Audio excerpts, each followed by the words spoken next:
You know, we spend so much of our time and energy just trying to be understood. But what if I told you the real key to better communication wasn't about talking more, but about observing better? Today, we are opening up a toolkit for an incredibly powerful skill that anyone can learn, the art of silent observation. I think we've all been there, right? You're in a conversation, you're hearing the words someone is saying, but your gut is telling you something is off. It feels like there's a whole other story happening just beneath the surface. Well, guess what? You're probably right. And today, we're going to learn how to tune in to that frequency. So here's our game plan. First, we'll talk about the power of silence itself.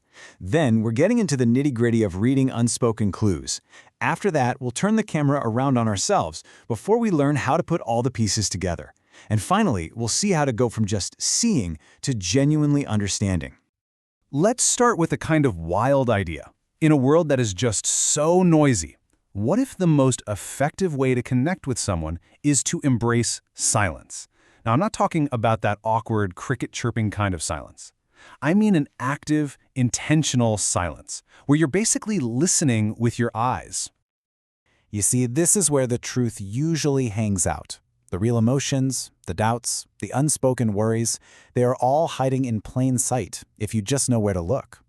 Think of this explainer as your personal toolkit for learning how to see them clearly.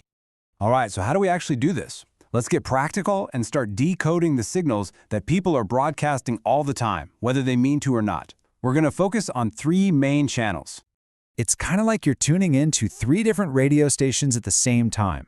First up, you have body language, how people hold themselves. Second, you've got facial expressions, from the obvious smiles to the ones that flash by in an instant. And third, there's the sound of their voice. It's like the music playing behind the lyrics of a song.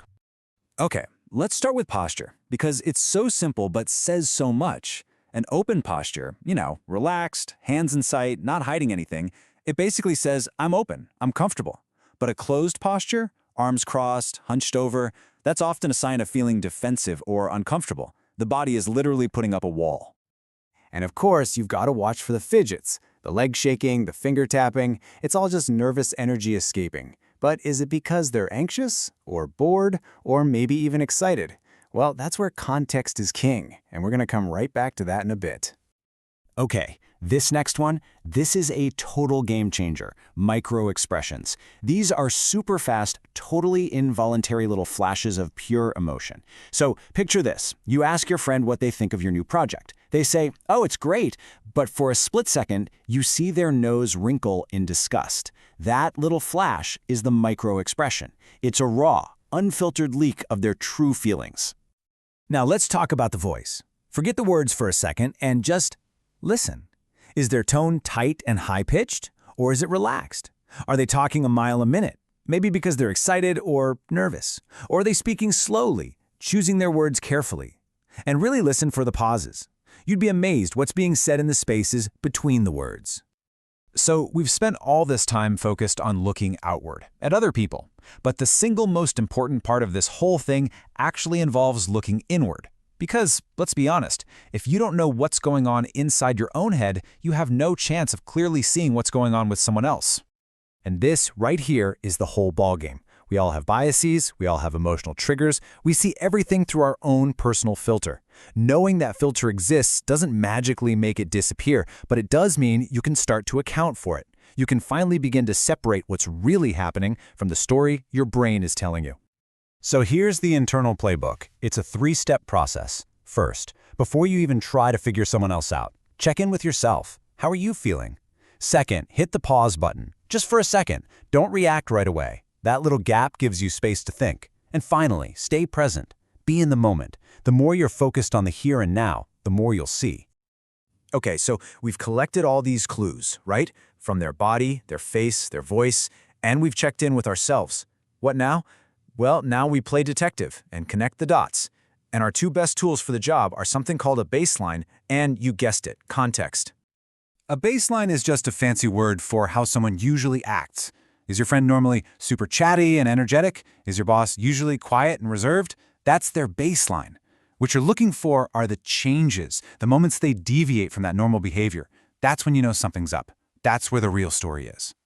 And this is why a single clue all by itself means absolutely nothing. I mean, think about it. If someone is fidgeting in a job interview, it's a pretty safe bet they're anxious. But that exact same fidgeting while they're waiting for a bus on a freezing cold day? Yeah, they're probably just cold. Same behavior, totally different meaning, all because of the context.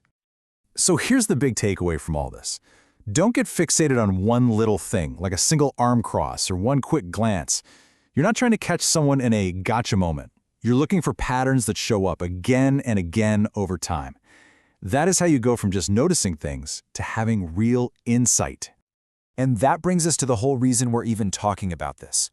The goal isn't to become some kind of human lie detector or to win every argument. It's about something way, way bigger than that. It's about turning the things you see into a connection you can feel. And the payoff for getting this right? It's huge. You get so much more clarity in your conversations. You develop a much deeper sense of empathy for people. And all of that leads to more authentic, more meaningful connections, both at work and in your personal life. Plus, as a pretty amazing bonus, you get to know yourself a whole lot better. And let me be really, really clear about this. This skill is not for judging people or for manipulation. It is the exact opposite. It's about being curious enough about another person to look past the surface and build a bridge to what they're actually thinking and feeling. It is a tool for empathy, pure and simple. So I'll leave you with a challenge. The next time you're talking with someone, just try it. For a minute, just be quiet. Watch, listen, pay attention to that whole other story that's unfolding right in front of you. The real question isn't just what you'll see, it's what you'll finally be able to understand. What will you discover in the silence?